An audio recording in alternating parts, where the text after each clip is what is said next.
मैं तो social media पर रोज देखता हूँ, पुलिस बेचारी लाचार होकर बैठी है और वो दलित का एक नेता, कोई भी बहुत सारे दलित नेता इस तरह से उसे गाली देते हैं कि तुम्हारा दिमाग खराब है। अरे अफसर नहीं बोलते, बिल्कुल गाली देके वो जानते हैं कि जब भी कुछ बोलेगा दरोगा करेगा तो फिर केस हो जाएगा, केस कर देगा। दरोगा अपनी नौकरी इज्जत तो बचाया नहीं का अलग, यानी उसके पास दोनों में से कोई विकल्प नहीं है, न तो वो कहीं फोरम पर जा सकता है और न वहाँ कुछ बदला ले सकता है, कुछ नहीं ले सकते। और इसीलिए जो उनके साथ नेता और छोटे भैया नेता लगते हैं, अरे क्या मेरा नेता है भाई, दरोगा को गाली देते।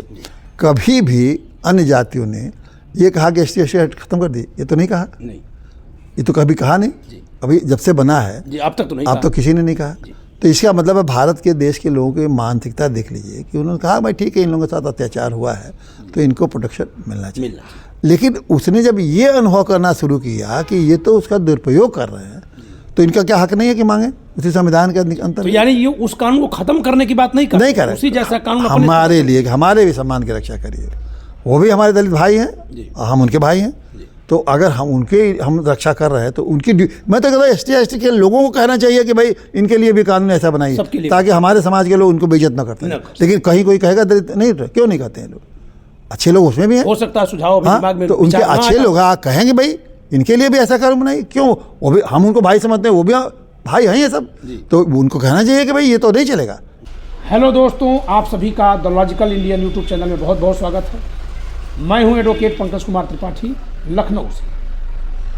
आज मेरे साथ हैं श्री सीबी पांडे सर। आपका परिचय आपको बता दूं, आप उत्तर प्रदेश न्यायिक सेवा के सदस्य रहे हैं, साथ ही भारत के जजेज एसोसिएशन की अध्यक्षता आपको करने का अवसर मिला है, उत्तर प्रदेश के जजेज एसोसिएशन के अध्यक्ष रहे हैं, उत्तर प्रदेश के महामहिम राज्यपाल के आप विधि सलाहकार रहे हैं, और सेवा के दौरान ही सामाजिक कार्य करने की इतनी आपकी ललक रही कि आपने जिला न्यायाधीश जैसी प्रतिष्ठित सेवा से इस्तीफा दे करके स्वेच्छया वकालत आरंभ की। वर्तमान में आप उत्तर प्रदेश के इलाहाबाद उच्च न्यायालय की लखनऊ बेंच में प्रैक्टिस कर रहे हैं, और आपने एक राजनैतिक पार्टी का गठन किया है वर्ष 2008 में, जिसका नाम है नैतिक पार्टी, जो प्रायः संविधान के मूल्यों पर समाज के जिन वर्गों के साथ कहीं कुछ अन्याय हो रहा है या कहीं कोई कुछ पीछे छूट गया है उस पर मुखर आवाज़ है और उनके हित पोषण की बात कर रहे हैं।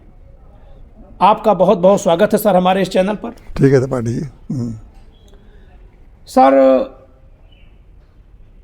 वर्तमान में संविधान पर बहुत चर्चा चल रही है और आपकी पार्टी, क्योंकि उसकी अध्यक्षता आप कर रहे हैं स्वयं, आप संविधान से जुड़े हैं, कानून से जुड़े हैं, न्याय क्षेत्र से जुड़े रहे हैं, तो आपके समझ से इस समय जो सरकारें चल रही हैं उसमें संविधान को लेकर क्या असुविधा आ रही है? यह लोग कहाँ पर उसको पीछे छोड़ दे रहे हैं? तो पढ़े, जब इन लोगों ने सोचा भी नहीं था संविधान की बात इतना है, तो जो आप देख रहे हैं पूरे राजनीति में हर जगह चर्चा हो रही है, उससे बहुत पहले 2008 में नैतिक पार्टी का गठन हुआ और औपचारिक रूप से 2010 में इसको मान्यता मिली। लेकिन मैं आपको बताऊं कि हम लोगों ने नैतिक पार्टी का सिद्धांत ही रखा नीति के साथ राजनीति, और नीति को भी बड़ा स्पष्ट कर दिया। नीति का मतलब है कि संवैधानिक नैतिकता ही हमारी नीति है। जो संविधान में बहुत जो नीति के क्या है संविधान की, जो संवैधानिक नैतिकता, उसके बहुत सारे ऐसे प्रावधान है संविधान में जो कि रिफ्लेक्ट करते हैं कि संवैधानिक नैतिकता क्या है, और हम लोग उसी संवैधानिक नैतिकता पर ही अपने कोई भी ऐसा नैतिक पार्टी का कार्यक्रम नहीं बनाते हैं जो कि संवैधानिक नैतिकता के दायरे में न आता हो। और उसी दायरे में हम लोगों ने एक तो शुरुआत की देश में, उत्तर प्रदेश में खास करके, कि गरीबी मिटाओ। अब गरीबी मिटाओ का कारण ये भी एक संवैधानिक नैतिकता का सवाल है। देखिए बहुत भारी महत्व है इसका। आर्टिकल संविधान के डायरेक्टिव प्रिंसिपल में लिखा है कि जो लोग गरीब हैं, राज्य सरकार की जिम्मेदारी है, केंद्र सरकार की, उनकी गरीबी को समाप्त किया जाए। संविधान का एक उनके जीवन स्तर को ऊंचा उठाए, ये संवैधानिक नैतिकता। और बहुत सारे हैं, मुझे बहुत विस्तार से नहीं चर्चा करेंगे। लेकिन इसी दौरान हम लोगों को एक चीज़ देखने को ये मिली कि संविधान की सारी पार्टियों ने किस तरह से धज्जी उड़ाई।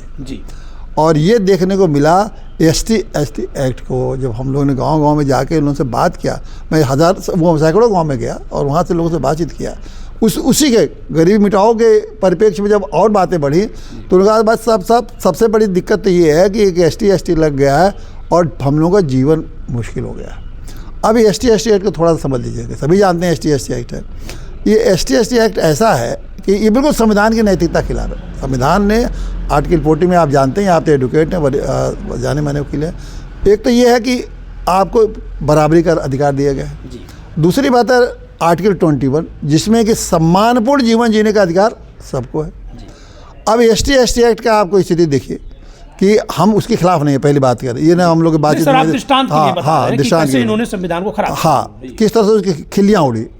अब एसटी एक्ट बना के ये अधिकार दिया गया कि अगर आप किसी भी दलित के साथ, मतलब एसटी कास्ट के साथ अगर आप एट्रोसिटी करते हैं, मतलब उसे उत्पीड़न करते हैं किसी भी प्रकार के, बहुत सारे दिए गए हैं एक सूची के, ये अगर करते हैं तो आपके ऊपर एसटी एक्ट का मुकदमा दर्ज हो जाएगा और जिसका परिणाम होगा कि आपको डिस्ट्रिक्ट जज लेवल पर तो जमानत नहीं मिलेगी, हाई कोर्ट में भी महीनों के बाद जमानत मिलेगी।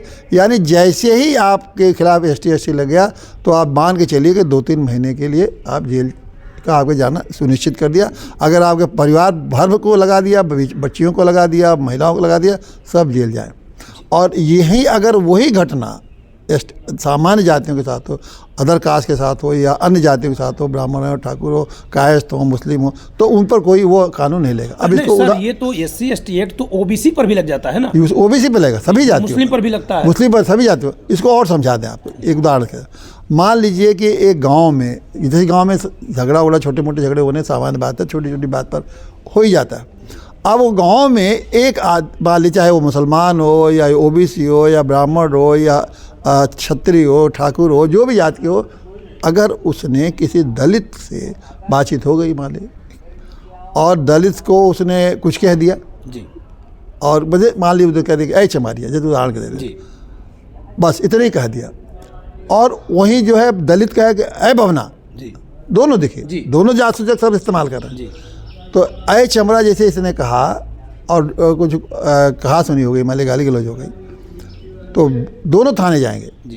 तो दोनों थाने जाने पर जो दलित है चाहे एसटी एक्ट के अंदर जो लोग हैं उनकी जो एफआईआर लिखी जाएगी वो 504 506 के साथ लगेगा एसटी एक्ट, और फिर आपकी जमानत नहीं होगी। लेकिन वहीं पिछड़े जात की जाए, ब्राह्मण जाए और मुसलमान जाए, उसका एफआईआर दर्ज होगा तो मात्र 504 है या 506 में दर्ज होगा, जिसमें कि नॉन कॉग्जिबल है, उसको जमानत कराने की तो कोई ज़रूरतें नहीं है। अब घटना एक ही घटी, दोनों ने गाली दिया, दोनों ने जात सूचक शब्द इस्तेमाल किया, लेकिन एक जो है 3 महीना जेल काटे और एक जो है मस्ती से घूमे। इसका दुष्परिणाम क्या हुआ? दुष्परिणाम ये हुआ कि पहले तो बिना बात के धमकाने लगे लोग कि हम आपको फंसा देंगे। दूसरी बात है वो चलिए वो तो उस जात की एसटी के लोग हैं। सवर्णों में चाहे पिछड़ों में या अन्य इन जातियों में जिसका मैं जिक्र कर रहा हूँ, नॉन एसटी एक्ट, इन जातियों में भी ये हो गया कि इन्हीं में पटदारी में अगर दुश्मनी है तो ये लोग किसी दलित को कुछ मिला जुला के उसको खुश करके, बहुत से कारण होते हैं गाँव में जाते हैं। हाँ देखिए रहे, वो ले गए और उसको चाहे पैसा दीजिए, लालच दे दिए, जो कुछ किए, वो एफआईआर लिखा दिया इनके अपने ही पटदार के खिलाफ। ऐसे उदाहरण में जो देखने में आया कि एक लड़की का सिलेक्शन हो गया था पीसीएस में, पटदार ने एक दलित से एफआईआर कर दिया, वो लड़की पीसीएस नहीं हो पाई, देखिए, क्योंकि उसके खिलाफ एसटी हो गया और जेल चली गई और उसका मामला कोर्ट में पेंडिंग हो गया, वो अधिकारी नहीं बन पाए। ये गाँव के लोग बताए, मुझे क्या मालूम, जब मैं गया ना तो तब ये चौंकाने वाली बात। तो ऐसे इस भारत के संविधान में, मैं सारे वो संविधान के लोगों को जो हाथ में लेके घूम रहे हैं, संविधान की रक्षा कर रहे हैं, इस संविधान की जो सबसे मूल बात है आत्मसम्मानपूर्ण जीवन जीने का अधिकार, अम्बेडकर साहब ने ये जो आर्टिकल 21 दिया है या संविधान निर्माताओं ने दिया, उसके पीछे यही मंशा थी कि हर नागरिक को सम्मानपूर्ण जीने का अधिकार। अब बताइए ये कौन सा कानून है भैया कि हम भी वही एक ही काम के लिए 2 दंड, एक ही काम के लिए 2 तरह से व्यवहार, और जेल केवल जेल ही नहीं होता है, जेल तो फिर आपने उस परिवार का पूरा जो बरसों से उनके चला आ रहा है, पीढ़ियों से उनका सम्मान चला रहा है, 1 मिनट में आपने ख़त्म कर दिया। तो हम लोग ने कहा कि भाई देखिए, हम ही नहीं कहते हैं कि दलित ST आप ख़त्म करिए, उनके सम्मान की रक्षा करिए, उनकी सुरक्षा करिए ताकि उनके साथ जाति न हो। जी। लेकिन जो अन्य लोग हैं, चाहे पिछड़े या ब्राह्मण, ठाकुर है, जैसे तमाम जातियाँ जितने भी आप जो गैर ST उन जातियों के क्या सम्मान नहीं है? और सम्मान क्यों कैसे नहीं? सब संविधान ही दे रहा है जी। उनको भी तो अधिकार उसी सम्मान संविधान ने दिया है कि भैया इनके भी सम्मान की रक्षा कर, दलित के भी सम्मान की रक्षा हो और इनके भी सम्मान की रक्षा हो, चाहे यादव हो चाहे कोई भी हो, भाई ब्राह्मण हो, किसी हर जात की आपको, हर व्यक्ति के सब, हर नागरिक के, हम यहाँ नागरिक की बात करके, हर नागरिक के सम्मान की रक्षा करने का दायित्व राज्य का है। तो कैसे राज्य इतना मतलब, मुझे आश्चर्य रहा कि इतने सालों तक 50 साल से इतनी बड़ी डिस्क्रिपेंसी, इतना बड़ा विभेद, इतना बड़ा माहौल संविधान लगाया गया है। मैं समझता हूँ वोट बैंक के लालच के अलावा और तो कुछ हो नहीं सकता है। तो जो इतना बड़ा माहौल जो संविधान का एक तरह धज्जियाँ खिल्ली उड़ाई गई, और किसके काज पे? भारत के नागरिकों के काज पे, जो गैर ST नहीं है। एक और बात सामने आई है, देखिए, जो कि और चौंकाने वाली बात, कि मान लीजिए अगर दलितों में भी, अब ऐसा तो है नहीं कि सभी एक ही लेवल के हैं जी, मान लीजिए दलित में भी कुछ, मतलब आप SC/ST के भीतर की बात कर रहे हैं। हाँ, ये तो आपने जनरल बता दिया जी। कि इसीलिए मैं कहता हूँ कि OC एक्ट और BC एक्ट भी लागू होना चाहिए। अच्छा, ये क्या है सर, OC BC एक्ट? चाहे आप कहिए other caste and backward caste act लगाए, ताकि उसमें सब आ जाए। अच्छा, मतलब जैसे SC/ST बना हुआ है उसी तरह से OC और BC act, OC BC act, other caste and backward, हाँ, कास्ट के जैसे बने, ताकि आपको किसी के खिलाफ किसी को भी अपमानित करेंगे तो वही दंड मिलेगा जो ST एक्ट में लोगों को मिलता है, समान हो, बराबर हो। मतलब इसको अगर हम देखें कि जैसे कोई ये कहेगा कि घोड़े पर चढ़ने से तो दलित को रोका जाता है, कभी किसी OBC या सवर्ण को तो नहीं रोका जाता है, तो फिर आप इसको कैसे काउंटर करेंगे? तो मैं ये मान लूँ कि आप ये कहना चाह रहे हैं कि अगर कानून में ये लिख दिया जाए कि कोई भी किसी को अगर घोड़ा पर चढ़ने से रोकेगा तो उसको जेल होगी, जात के बिना भी अगर लिख दिया जाए तो भी तो किसी भी, मैं कहता हूँ किसी भी तरह से आप किसी को भी अपमानित करें जी, या उसके साथ दुर्व्यवहार करें, आखिर मान लीजिए 323 के IPC की जितने धारा है वो जात से तो अनुकूल है नहीं चलती है। तो ये तो सम्मान से जुड़ा हुआ है। अगर किसी के भी सम्मान को आप ठेस पहुंचाते हैं, चाहे वो जाति सूचक सबसे पहुंचाते हो, चाहे अभी तभी करके पहुंचाते हो, चाहे उसके साथ दुर्व्यवहार करके पहुंचाते हो, चाहे ब्राह्मणों को अरे आज तो एक बात देखिए, इसकी जरूरत तो बड़ा अच्छा आपने संदर्भ दे दिया। आज ये हो गया कि छोटे छोटे नेता तमाम जातियों में पैदा हो रहे हैं, तो नेतागिरी चमकाने का एक सबसे बड़ा तरीका ये हो गया है कि ब्राह्मणों को गाली दो ताकि हमारी नेतागिरी चमके, और ब्राह्मणों के नहीं, अन्य कास्टों को, कहीं अभी जैसे बिहार में देखिए एक दूसरे को गाली कि यादव को गाली दो ताकि हमारी नेतागिरी चमक, हम जो जहां मजबूत, हाँ, जो जहां जिस गांव में जो जात मजबूत है उसको खूब गाली दो और उसको ST में बंद कराओ, हमारी नेतागिरी चमक जाए और हो जाएंगे। देखो आए थे तो हमने इनको जेल भिजवा दिया, हम लोग कुछ नहीं, देखो मूछ प्रताप देकर घूम रहे हैं। आजकल बहुत सारे नेता है ना मूछ प्रताप देकर ही घूम रहे हैं, तो मूछ प्रताप देकर इसलिए बुझना ना क्योंकि ST के ताकत है जो उनको मूछ प्रताप देगी। जिस दिन वो लग जाएगा कि अदर कास्ट सब बैकवर्ड कास्ट के लिए तो इन पर लगेगा तो मूछ बिल्कुल डाउन रखेंगे सबसे, वो मूछ गायब हो जाएगा। अरे क्योंकि पुलिस लगी है, आप इसलिए पुलिस वाला नहीं बोलते हैं कि भैया अगर बोल देंगे तो ST का मुकदमा पुलिस वाला उसी पे लगा देते, पुलिस भी इनसे इन्वाइट करती है, और वही पुलिस अन्य जातियों को देखिए डंडा मारने लगती है। इनके केवल उस कानून के डर से नहीं बोलती, उनकी ताकत के डर से नहीं, या उनके मूछ के डर से नहीं बोलती है, ये ताकत के डर, वो कानून की ताकत के डर से बोलती है। तो ये कैसे आप इनके साथ नहीं कर सकते आप? तो अब उसमें ये तो हो गया। अब ST में आप देख लीजिए कि उसकी भी धज्जियाँ उड़ी। ST बना तो ये हुआ ना कि सभी ST को सुरक्षा प्रदान की। अब मान लीजिए उसी में बहुत संपन्न कोई ST वाला है, बहुत कोई उस समाज से संपन्न हो गया, जैसे साल में जैसे खास करके चमार जाति, मान लीजिए हम कहते हैं चमार जाति, तो उस संदर्भ में नहीं कह रहे हैं कि किसी को बोल रहे हैं, कानून की बात नहीं, कानून दृष्टांत के लिए बोल रहे हैं। हाँ, दृष्टांत के लिए। तो अब हमने, और वहाँ डोम है जी, अब वो गाली दे वो चमार जात डोम को, अब जैसे कहते हैं डोम हमारे समाज का सबसे निचले सतह है, तो उन्होंने अगर डोम बोल के उसको अपमानित किया, मारा भी, तो उनके ऊपर ST रहेगा। लेकिन जबकि वो भी जाति ही कर रहे हैं, डोम कह के उसको नीचे। आप अपने जाति को बड़ा मान रहे हैं, चमार जात बड़ा है, डोम जात नीचा, यही तो दिखाना चाहते हैं। भावना तो वही है, भावना नहीं है, कर्म भी वही है कि उसको नीचा दिखाने के लिए, उसको डाउनग्रेड करने के लिए आप उसकी यही हालत कर रहे हैं। वो बेचारा कुछ नहीं कर सकता है, क्योंकि आप ST कैटेगरी में तो ST के खिलाफ गाली दीजिए तो लगता नहीं है। तो उसकी भी हालत जो है डोम की वही हालत हो गई जो यादव और ब्राह्मणों और मुसलमानों की अदर बैकवर्डों की हालत है, उस मामले में उसकी वही हालत है। अच्छा, जो वहाँ कमजोर है उससे समाज में कमजोर है, उसको वो हालत है कि मतलब उसकी सुरक्षा अन्य से तो वो अधिनियम कर रही है, लेकिन आपस में उसकी सुरक्षा आपस में सुरक्षा नहीं। और ये कितना बड़ा है, देखिए फिर नागरिक का विरोध है कि दो एक ही नागरिक है, वो भी नागरिक है, लेकिन वही कानून ने इस तरह बना। तो ज़रूरत है कि इस कानून को आप सुधार करिए और एक नया कानून बनाइए ताकि सभी नागरिक को सम्मान के साथ जीने का पूर्ण अधिकार मिले। कोई अगर गलत कर रहा है तो उसको दंड मिलना ही चाहिए। कानून के सहारा लेके आप दंड से बाहर नहीं हो सकते। अगर आपने अपमानित किसी को किया तो आपको वही दंड मिलेगा, आपको भी 3 महीना बेल नहीं मिलेगी और जैसे इनको नहीं मिलती है। ये नहीं है कि आप गाली दे के मोछ पताव दे के निकल जाएँ तो इनका कुछ नहीं होगा, अधिकारी भी नहीं बोलेगा और वही आप के खिलाफ हो जाएगा। तो अब मैं बार बार फिर करूँगा, संविधान चमकाने से नहीं होगा, इस संविधान की नैतिकता है, इस संविधान की नैतिकता को लागू करने से होगा। और इसीलिए नैतिक पार्टी ने ऐसे तमाम मुद्दे हमने उठाए हैं, ऐसे ये नहीं, ये तो एक उदाहरण है जी। ये तो संविधान का दुरुपयोग कैसे उस पर बताया कि हम लोग जहाँ जहाँ संविधान की नैतिकता का हनन होता है नैतिक पार्टी उठाती है। और संविधान की अगर है तो संविधानिक नैतिकता को हर तरह से लागू होना ही चाहिए, चाहे किसी को फ़ायदा हो या नुकसान हो, उसकी वो तो बाद में देखेंगे। लेकिन अगर संविधान कहता है, और जो लोग अम्बेडकर को मानते हैं, अम्बेडकर संविधान नैतिकता ही के लिए तो बनाए। कॉन्स्टिट्यूशनल मॉरलिटी, हम लोग वकील है, जज है, तो वकील जज का तो पहला ड्यूटी है कॉन्स्टिट्यूशनल मॉरलिटी अगर नहीं रही। अब तो इसको सुप्रीम कोर्ट ने भी डेवलप कर रही है, कॉन्स्टिट्यूशनल मॉरलिटी के बिना कैसे संविधान के हम व्याख्या कर पाएंगे। तो संविधान की धज्जियाँ उड़ाने के लिए नहीं है। संविधानिक नैतिकता नैतिक पार्टी हर हालत में लगाएगी, जनता को समझाएगी। अभी जनता इस बात को समझ नहीं पा रही है। अब ये देखिए 50 साल बाद आप आए और इस पर बहस हुआ, इस तरह से खुल के बहस हुआ। कभी कोई किसी ने बहस किया कि भैया ये तो ऐसा, इस कानून से तो आपस में ही ST भी पीड़ित हैं और बाकी सारी जातियाँ तो पीड़ित इतनी हैं कि उसका कोई मुकाबला नहीं कर सकते। जी नहीं सर, जैसे मैं SC/ST एक्ट पर किताब भी लिखा हूँ।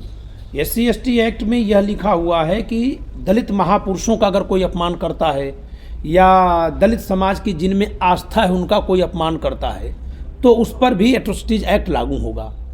लेकिन आज यह देखने में आ रहा है कि जबकि संविधान हमारी धर्म की स्वतंत्रता सबको दे रहा है और एक दूसरे के धर्म को आप चाहें तो मान भी सकते हैं, आस्था को चाहें तो मान भी सकते हैं, लेकिन कभी किसी की आस्था का अनादर करने का हक नहीं है। आज अगर देखें तो जो हिंदू देवी देवता हैं उनका या वे जो नेता हैं जिन नेता से दलित समाज के लोग असहमत हो जाएं, जैसे गांधी जी हैं, तो प्रायः उनके लिए गाली का शब्द इस्तेमाल करना, अपमान सूचक शब्द इस्तेमाल करना। तो 1989 में जब यह अधिनियम बना तब उस समय तो यह अवस्था नहीं थी, इस तरह की मानसिकता नहीं थी, ऐसी हरकतें कहीं नहीं देखने को मिलती थी। तो जिस समाज के महापुरुषों को, जिस समाज के लोगों को इस अधिनियम ने प्रोटेक्शन दिया, आज उस समाज के ही लोग वही अपराध दूसरे समाज के खिलाफ खुद करने लगे। तो यह भी एक बहुत बड़ा कारण है कि अब दोनों समाज या सभी समाज को देखते हुए एक निरपेक्ष कानून बनाया जाए। ये और महत्वपूर्ण बात है। देखिए, ये इस कानून का उस समय जो सामाजिक संरचना थी हमारी, छुआछूत था, उनके खिलाफ उनके पास संसाधन नहीं थे दलितों के पास। अब तो दलित के लोग बहुत बड़े बड़े पोस्ट पे पहुंच गए हैं, राष्ट्रपति तक पहुंच गए हैं और अब उनकी कोई स्थिति ऐसी नहीं है कि जिनको कि मैं सर इस पर थोड़ा सुधार कर रहा हूँ अपनी तरफ से कि सच है कि अभी भी उनमें से बहुत से ऐसी स्थिति में है कि उनके साथ शोषण हो रहा है, होगा। तो एक कानून आप हटाने की बात नहीं कर रहे हैं, आप हम तो नहीं रहे, इसको बस निरपेक्ष किया जाए इसको, क्योंकि उसमें बहुत से ऐसे लोग भी हो गए जो दुरुपयोग करने की मैं वो उसी संदर्भ को आगे बढ़ा रहा हूँ। मेरा कहने का तात्पर्य था कि जैसे इनकी स्थिति तो बहुत आगे बढ़ गई, दलितों की स्थिति बहुत खराब थी लेकिन बहुत आगे बढ़ गई, लेकिन अन्य समाज की, अदर कास्ट की स्थिति जो अच्छी थी वो बहुत कमज़ोर हो गई। बहुत लोगों की, इमने के सबके हो गए, सबके ने बहुत, हाँ बहुत बड़े पैमाने पर, हाँ बहुत बड़े पैमाने पर स्थिति बहुत कमज़ोर हो गई। तो एक तो आपके सामाजिक कारणों से नहीं हुई, आर्थिक कारणों से और शैक्षिक कारणों से, तमाम उनकी नौकरियों की कमी के कारण, खेती की कमी के कारण, बहुत से कारणों से। अब जब उनकी कमज़ोर स्थिति हो गई तब वो कानून कमज़ोर, एक तरह तो उन्होंने आपने उनको मजबूत नहीं किया, गरीब बनाया उनको, और उसके बाद एक अपमान करने, उनको अपमानित करने का कानून भी आपने उनको लाद रहे हैं। तो बेचारे उनके खिलाफ दुरुपयोग किए जाने लायक कानून बनाए। ये खुद ही मरे हुए आदमी को आप ऐसा कानून, इस कानून से मार रहे हैं, डबल चोट। उनकी संपन्नता आनी चाहिए शिक्षा में, सब आपके साथ क्यों नीचे आए? भाई संविधान लागू हो तो आपको कोई नीचे क्यों जाए, ऊपर उठना चाहिए ना। अगर जितने लोग भी नीचे गए हैं उनको आप दो तरह से मार रहे हैं ना। एक तो उनको संपन्न नहीं बना पाए, आर्थिक स्थिति को सुधार नहीं पाए, गरीब होते चले गए। खास करके ब्राह्मणों को जाकर देखिए, ब्राह्मण ही एक ऐसी जाति है जो दिन प्रतिदिन गरीब होती जा रही है। हम नहीं कह रहे और जातियाँ गरीब नहीं हो रही हैं, लेकिन ब्राह्मण सबसे ज़्यादा गरीब हो रहे हैं। और जातियों में थोड़ी गरीबी थोड़ी थोड़ी कम हो रही है, लेकिन ब्राह्मणों में गरीबी बढ़ रही है, बढ़ रही और ये, शिक्षा भी बढ़ रही है। और शिक्षा भी बदल रही है, और उनके पास कोई काम करने का माध्यम भी नहीं बचा रह गया। ये सब विरोधाभासों को देखने के लिए हमको नागरिक, we the people of India क्या मतलब है संविधान? अब पहला संविधान का शब्द ही we the people of India, हम भारत के लोग। तो आपके भारत के लोगों का जब आप बात करते हैं, हर नागरिक मेरे लिए उतने ही महत्वपूर्ण है, उतने ही सम्मानीय है, उतने ही सुरक्षित हम रखने का हमारा दायित्व सरकार का है, जितना कि हम सभी नागरिकों के बारे में, सबके बारे में एक जैसे दृष्टि से सोचना है। तो अगर आपको अब दिख रहा है कि ये एक हम किसी पर दोहरी मार हो रही है, सुधार करिए कानून और उसको भी प्रोटेक्शन दीजिए कि ताकि इस पर दोहरी मार ना हो। तो दोहरी मार को तो ये भूल ही गए हैं कि उसको गरीब भी बना रहे हैं और उसका सम्मान भी, इज्जत भी खत्म कर रहे हैं। तो आपकी समझ से इसका उपाय क्या है? एक तो पहले ये बनाइए BCOC एक्ट, अच्छा, तो मतलब तत्काल बनना चाहिए। पिछड़े जातियों के एवं अन्य जातियों के सम्मान की रक्षा के लिए ST एक्ट के तर्ज पर एक कानून बनना चाहिए, ताकि इनके सम्मान को कोई ठेस न पहुंचे, ताकि उधर से कोई इनके खिलाफ इस तरह का अपराध अगर करते हैं मारपीट तो दोनों को उसी तरह के दंड हो। एक तो पहला काम है। दूसरा है कि ST एक्ट का जिस तरह से दुरुपयोग हो रहा है, सुप्रीम कोर्ट ने भी कहा, मैं नहीं कह रहा, आपको बहुत सारे अधिकारी हैं, अधिकारी अपना जो बॉसेज है उनसे नहीं बात कर पाते हैं कि भाई अगर किसी बोल देंगे तो कहीं हम नीचे वाला सबॉर्डिनेट हमारे बॉस डरता है उनसे, बॉस डरता है अपने सबॉर्डिनेट से, कहीं हमको ST में फंसा दे। उसी तरह से गांव में लोग, गांव में भी देखिए, गांव में अब निकलते हैं लोग, पहले गांव में कहीं भी जाइए कहीं कोई बुराई नहीं होती थी, लड़के खेलते होते थे। अब तो लड़के खेल रहे हैं, अगर उन्हें मारपीट हो गई दलित में और किसी अन्य जाति के गैर दलित में बच्चे में, तो वो आगे कहते हैं हम FIR करेंगे, नहीं तो पैसा दीजिए, नहीं तो हम FIR करने जाएंगे। और ये सारी बातें सुप्रीम कोर्ट के सामने आ चुकी हैं, सुप्रीम कोर्ट ने बार बार कहा है, लेकिन फिर भी उनके दबाव में, वोट के लालच में सरकारें इस पर बिल्कुल ध्यान नहीं दे रही हैं।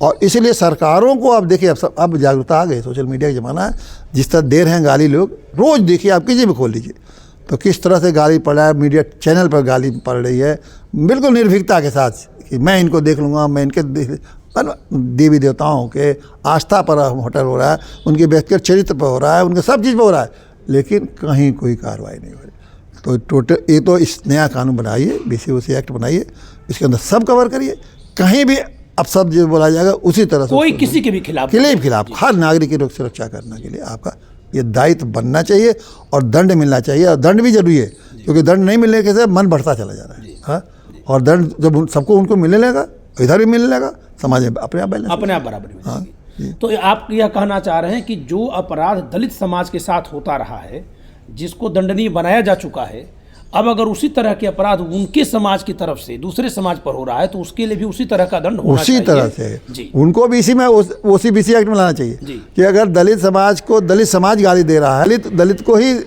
गाली दे रहा है, बेइज्जत कर रहा है, तो वो फिर उस पर ये अधिनियम लगेगा। हाँ, उसी अदर कास्ट वाले पर कवर कर दीजिए, वो लग जाएगा। और ये तो इसमें विलंब भी नहीं करने की जरूरत है, पार्लियामेंट को तत्काल इसको करना है। अगर ये बात को नहीं उठाएंगे और कानून नहीं बनाएंगे तो इन लोगों को बहुत बड़ा नुकसान झेलना पड़ेगा। अब जनता में जागृति आ चुकी है, हम तो गाँव गए, सब पूछे और सब लोग कहा। सर, आपकी पार्टी क्या करेगी?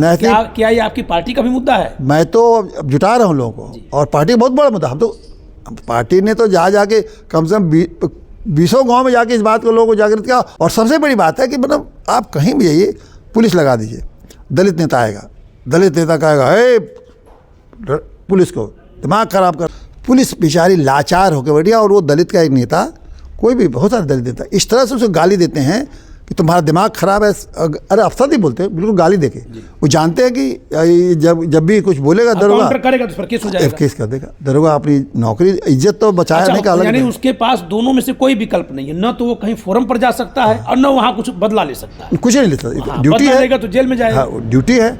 और जो आपने उसको अपमानित कर रहे हैं, वो तो ड्यूटी पे है, उसको अपमानित करने का आपको अधिकार नहीं है, आपको नहीं करना चाहिए। और गाली देने का, अगर उसको आप गाली दे रहे हैं तो वो तो गाली देने का तो उनको तो छूट जैसे मिली हुई है। और इसीलिए जो उनके साथ नेता और छोटे भैया नेता कर लगते हैं, अरे क्या मेरा नेता है भाई, दरोगा को गाली दे दिया। दरोगा कुछ नहीं कर पाए, ऐसा दरोगा की ताकत आप समझते हैं, क्या नहीं कर सकता, लेकिन वह कानून के बंधा हुआ है कि यह कानून के अच्छा, डर मतलब से वो शासकीय पद पर है तब भी जिस जाति का उसी जाति से देखा के दिखाया जाएगा। बताइए, कोई भेद नहीं है कि साथ फिर ही वो कार्य कैसे करेगा? कैसे कार्य करेगा?